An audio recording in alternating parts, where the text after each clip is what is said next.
Hello, people. Welcome to Talking with Tracey, the Ride to Self-Love. I'm Tracey. On today's episode, I'm going to be talking about keeping our cool during the holidays. I've chosen the topic for obvious reasons. We are now a week into the month of December, and some of us, myself included, may have to put some conscious effort and conscious thought into how we're going to keep our cool during the holidays, how I'm going to keep myself calm, how I'm going to keep my emotions under control, or how I'm going to be kind to myself and loving to myself during the holidays. So that's what I wanted to talk about today. And this is just hopefully to help all of us, and myself included, have that mental reminder to be aware of how I'm feeling, and whether I'm feeling overwhelmed, whether I'm feeling emotional, and all of that stuff. Because that's the key on the self-love journey, is having self-awareness of all of this stuff. So we'll talk first about one of the things that we can struggle with at Christmas time can be emotions. Like, it can be about missing people, or feeling lonely, or feeling overwhelmed, feeling sad. All of that kind of stuff are feelings at Christmas time. The very most important thing to me, as far as I'm concerned, when we're on that self-love journey, is to honor our feelings. And what does honor our feelings mean? It means acknowledging them. It means allowing ourselves to feel what we're feeling. We're not going to ignore them. We're not going to push them down. We're not going to push them away. We're going to be aware of them and allow ourselves to feel what we're feeling. And if we need gentleness and nurturing, offering ourselves that gentleness and that nurturing, offering ourselves whatever kind words it is that we need to hear, or whatever encouraging words or cheerleader words, or whatever it is that we need to hear, being that for ourselves, being our own emotional comfort, and offering ourselves love. If someone else was experiencing this, how would we try and help them? We'll offer some of that to ourselves. And so it's really important that we allow ourselves to feel our feelings. In the feeling our feelings, we want to try, we may not succeed, but we may want to try to not get buried in our emotions. And by that, I mean where we get stuck in them and we stay with it for a whole month. If we are stuck in with it for a whole month, put your hands over your heart that whole time and love the one who's struggling, love the one who's feeling sad, or whatever it is. You may be mad, you may be overwhelmed, you may be stressed out, whatever. But sending emotions to sending love and sending kindness and compassion to whatever it is that you're experiencing, sending that love and compassion to yourselves and allowing yourselves to be that. Now, if we're wanting to try to move out of the sadness or whatever the emotions are, so that we're not stuck in the emotions, so that we don't drown in it, one of the best tools I find at this time of the year is to get out of ourselves. And what do I mean by that? Getting out of myself is when I go help someone else. So at Christmas time and holiday time, there is a ton of different organizations that would love to have our help. We can go help at Goodfellows. We can go help at the Mission. We can go help at a women's shelter. We can go help at the food bank. We can go help at the Humane Society if you want to hang out with some puppies and some kittens. There are a million places that we can go help, especially at this time of the year, that we get out of ourselves, we get out of our own unhappiness or whatever, and we get into trying to create happiness for someone else. And what happens when we do that is we actually start to feel good. I do anyways. Anytime that I go out and try to help another person, I feel good on the inside. And so that is a wonderful, wonderful tool at Christmas time. I myself, that's what started in my sobriety. That's what I started to do. And I didn't even realize it. People invited me, and so I followed along and went and did what they were doing. But that's exactly what happened, was in going out and helping people. So I went out and caroled for people who were lonely at Christmas. That's another thing you could do, get a group of people together, or find some people that you can go to nursing homes with and sing Christmas carols to, because they're lonely at Christmas and they're missing their families, and they would love to see some little kids or see some other people and have some Christmas cheer, so take that Christmas cheer elsewhere. But that's what I started. That was one of the first things I did, was caroling. And I created a Christmas for someone else who was estranged from their family, because when I first started working on sobriety in 2007, that I was missing my family. I wasn't in touch with anyone in my family. I had completely distanced myself to another country and wasn't on the phone with them, wasn't communicating with them in any way whatsoever. So I had to create a whole new kind of Christmas for myself. And that's what I did. I found myself caroling. I found myself going out and helping others. I found myself volunteering. And that kept me occupied during the holidays, because I wasn't personally busy. I wasn't working or anything, not really, just a little bit. at that time. So it really helped me to refocus that sadness and missing my family to creating Christmas for other people. And so that is a fantastic tool that I highly, highly recommend to anyone who struggles through Christmas is don't make it about you. Try to help some others maybe. And if that is something, if you try doing that and you don't enjoy it, then just go, but I love the me who didn't enjoy it. I love the me who did not enjoy that. And don't feel like you're a bad person if you didn't enjoy the giving and helping others and stuff. That's okay. You're allowed to feel whatever you feel. You're allowed to experience whatever you experience there. One of the, like for people in recovery, something that can be difficult about Christmas is the whole, oh, do you want a drink? Do you want a glass of wine? Do you want some eggnog with rum in it? And often I found when I was early in recovery, because people weren't used to my recovery yet, they would ask more than once because it's like, are you sure? Oh, hey, just one glass of wine, that's okay. And it's like, no, one glass of wine is not okay. One glass of wine doesn't remain one glass of wine. So, I had to find a new set of tools for learning how to say no to people and stuff. And that had its challenges. One of the best ways for overcoming that is hanging out with people who are sober. So if you have to, don't go see, don't feel obligated, especially if you're in your recovery, but anybody, never feel obligated that you have to go see other people. Even though your family expects it of you, it doesn't mean you have to do it. So if it is going to be so difficult to go to holiday gatherings, it may be alcohol and stuff, but it may be other reasons. If it is so difficult that you just feel like that is just going to tear you apart to do it, don't do it. Do not feel that you have to live up to other people's expectations of yourself. Live up to your own expectations. If your expectation is that you're kind to yourself, then if being kind to yourself means having to cancel some events and not going and see some people who are expecting to see you, do it. And feel okay about it. If you want to, you can say it in a loving way to them of why you're not, like I'm just not feeling up to it this year. I need to honor myself. And and if they're not going to listen to that, then don't even bother trying to do that. Create space for yourself to do what you have to do for you. There's this thing in our culture, where we're programmed that we have to live up to the expectations of our family, of our parents, of our siblings, of everyone, that I have to do you don't have to do anything. Remember that and remind yourself, as soon as you're in that energy of, oh, I have to, I want you to stop and ask yourself if you actually have to, or if you're choosing to, because you're choosing to believe that old dialogue. You're choosing to believe an old program that says you have to, because you don't. The only thing you have to do is breathe. You have to breathe because you can't go on without it. But everything else is a choice. So when you're listening to old programs and old patterns that say, oh, I have to, and you're feeling obligated, stop, step back, and ask yourself what you want to choose. You can still choose to do it, but maybe you will set some boundaries with people about how you're going to do it.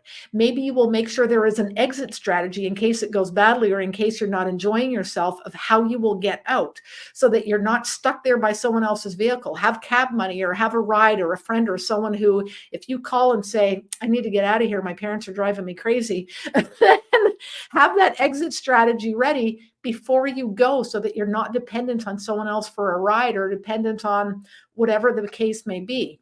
Be prepared for that before you go. We can set up our holiday gatherings in a way that honors ourselves, in a way that allows us to put up boundaries, that allows us to be good to ourselves, to make sure we're meeting our own needs. It's not just about meeting everyone else's needs during the holidays.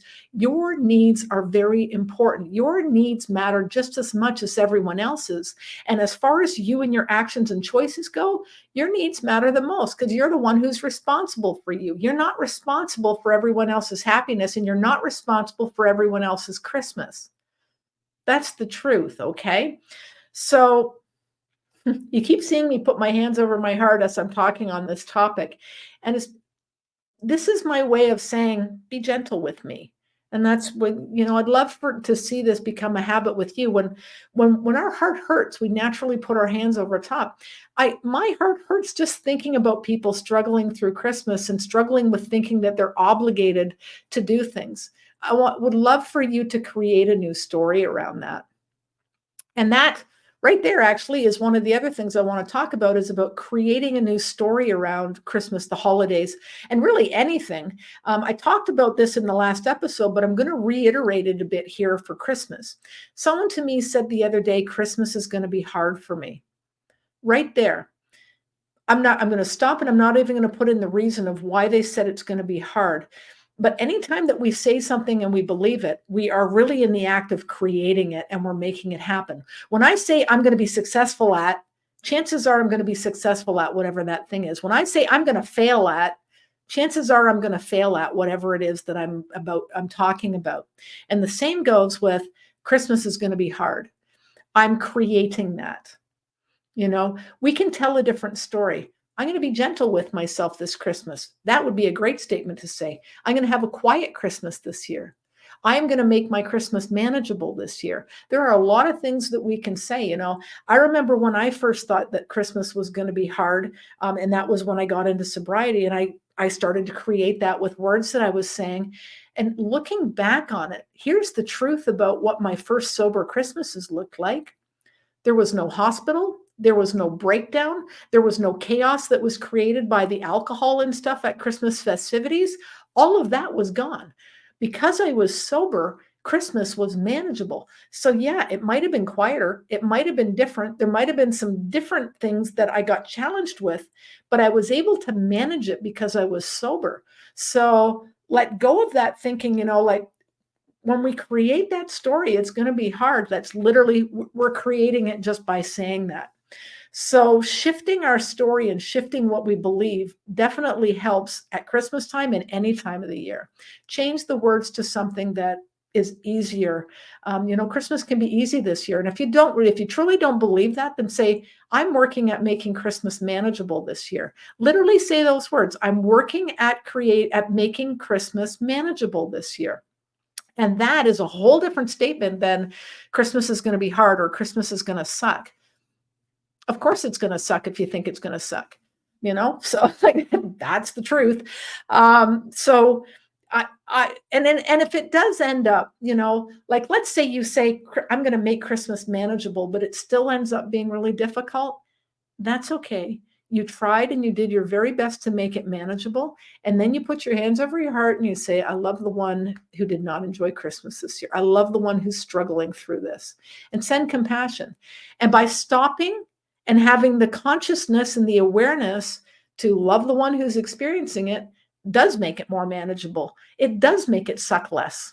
Honestly, when we're kind to ourselves, but if we're beating ourselves up for it and we're like, well, why is it that, why can't I have a good Christmas? Why can't I do what Tracey said in her video and make my Christmas more manageable? Why can't I tell a new story? No, let go of all of that. I love the me who couldn't tell a new story. I love the me who tried and failed at this. Whatever you want to say, send compassion for whatever it is that you're judging yourself about with the holiday experience. That's the self-love journey, is no matter what you experience, love the one who's experiencing it. This is all about unconditional love. And unconditional love doesn't mean that you do it perfectly. It means that you love the one who does it imperfectly. The things that I'm saying in this video and all of my videos are just some pointers that maybe can help us to be more conscious. And if we do it, great. And if we don't do it, if we don't do it well, that's okay. That's great too. Love the one who tried. Love the one who's trying. Love the one who's putting some effort into it. So one of the other things I'd like to touch on here about Christmas has to do with stress. So some of us get overwhelmed because of to-do lists and stuff. Something I personally find that really helps when I have a big to-do list, and I get a very big to-do list in the month of December. It's an extremely busy time at my work. It's also a busy time with family and stuff, but my work definitely adds to it because of the store and the business. So I find that it helps a great, great deal. If you've got a big to-do list, write it out. Put what dates everything has to be done or what time everything has to be done, and prioritize the to-do list. When we prioritize the to-do list and we have it down on paper, that means we can mentally let go of the list. And instead, I can just work on whatever item number 1 is right now. I can work on that. I can focus on that. I can let go of the rest of the list because I've got it written down so that I won't forget it. So I don't have to worry about, don't forget. No, I won't forget. It's written down. And then we can let go of the list and put our attention and be present with the one thing on the list that's at the top. And when it's done, cross it off and focus on the next thing that's on the list. And if there's a couple things, then just keep it to the couple things that we're doing. If we're kind of multitasking a bit with a couple of things we have to do, that's fine. Have those two things in your awareness, but not everything else. So writing a list really, really helps with that. The other thing that really helps me during the Christmas season is meditation and being present. So being mindful. The more that I can be present, like I was already talking about, that being present in what I'm doing right now, that's mindfulness. That's fantastic. That definitely helps with stress. If you're feeling overwhelmed, stop and breathe. Do the only thing you have to do right now, which is breathe. And when, some people say they have a difficult time with focusing on the breath, so use a mantra. You've heard my mantra before. I breathe in the words peace and healing, and I use the words letting go on the exhale. So peace and healing, letting go, peace and healing, letting go. Do that for 2 or 3 minutes and you will change the energy of your moment right then. And if you have to do it once an hour, every hour, do it. It's worth the couple of minutes to do it because you get yourself recentered, you get yourself refocused, and your blood pressure comes down, your anxiety levels come down, all of that. Totally worth it. A great thing to do when we're learning how to work with breath work and stuff is practice it when you're not stressed out. Practice it when everything's going well, because it makes it easier to do it when we are stressed out. If we're having an anxiety attack or a panic attack, it's much easier if it's already a muscle memory, so to speak, already like at the time that we go to use it. So peace and healing, letting go, and practice that. Practice that as often as you can. And then when you're actually really stressed out, you will stop and you'll be like, oh yeah, just breathe. Tracey, just breathe right now. And then you'll be okay. And practice the breath. Okay, I do a lot of meditation helps, because being calm for 10 minutes or 20 minutes or half an hour definitely helps us to get recentered and helps us to be more conscious of what's going on and consciously aware even during the waking day when we're busy and doing stuff. So that meditation honestly is one of the biggest things that has helped me in my own recovery is making meditation a regular part of my life, because I have to be conscious of how I feel. And the more we meditate, the more consciously aware we are. People struggle with meditation because they're like, oh, I keep thinking. And it's like, yeah, you keep thinking. And do you become aware of the fact that you're thinking? Then yay, congratulations. I don't care how long it takes you to become aware of the fact that you're thinking, that is successful meditation, because you become consciously aware of the thought process. And that will drift into your regular day so that you start to become aware of when your thoughts aren't helping you and when you've got negative thoughts going on and when you've got fearful thoughts and all that stuff. So meditation is definitely something that helps not just at the holidays, but all year long. And I highly, highly recommend it. So those are a couple of ways: doing the lists and then also working with the breath, working with meditation. I do Reiki and stuff, anything that's meditative. So if you truly, truly can't wrap your mind or wrap yourself around doing meditation, do some yoga, or get out some coloring books and color, or do some crafting, or do some jewelry making. Do something that's creative that you get. What happens with all of these creative things is you have spontaneous meditation. And what that is where you start meditating without even realizing you are, because you become 100% present in what you're doing. You start thinking about the next color that you're going to paint, or you start thinking about what this picture is going to look like, or what bead am I going to put on my necklace next. All of that stuff causes spontaneous meditation. So does music and everything. So these are just some hints and some suggestions for what we can do to kind of make Christmas more manageable. Find time for you. Make time for you. Schedule you into your agenda. Everyone else is making it into your agenda at Christmas time.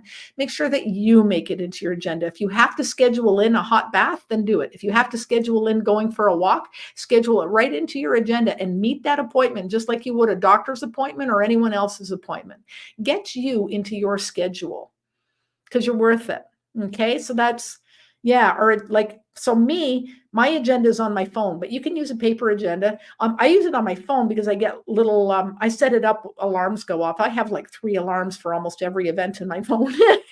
I get constantly reminded that I'm going to do this, but that helps. That reminder means I can let go of it. I don't have to worry about the event I have coming up because it's in my phone and I'm not going to have to think about it.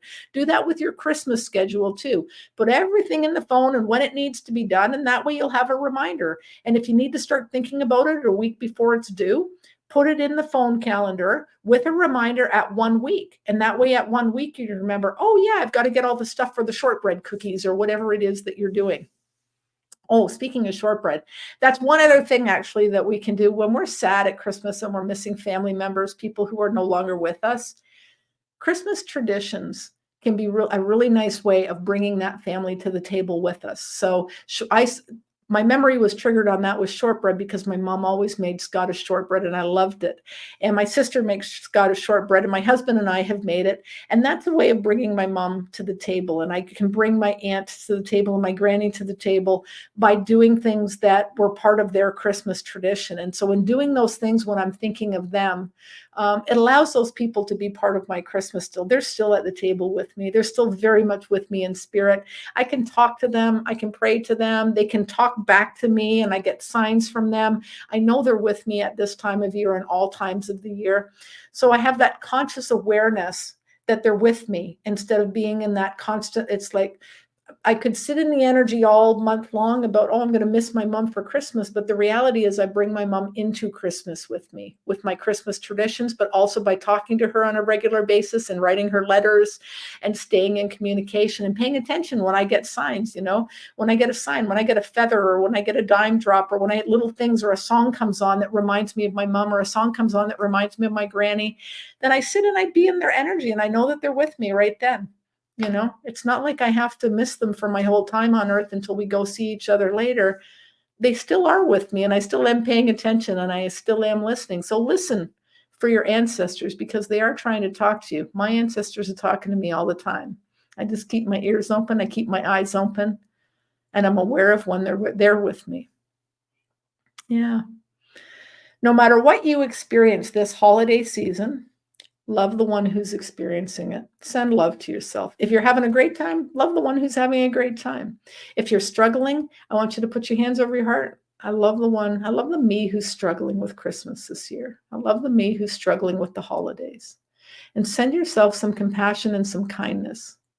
That is what you need. Everyone needs compassion and kindness at the holidays. So do you. So offer it to yourself. Don't just offer it to everyone else. We're all trying to be kind to everyone right now because it can be a difficult time of year. Make sure you're kind to you.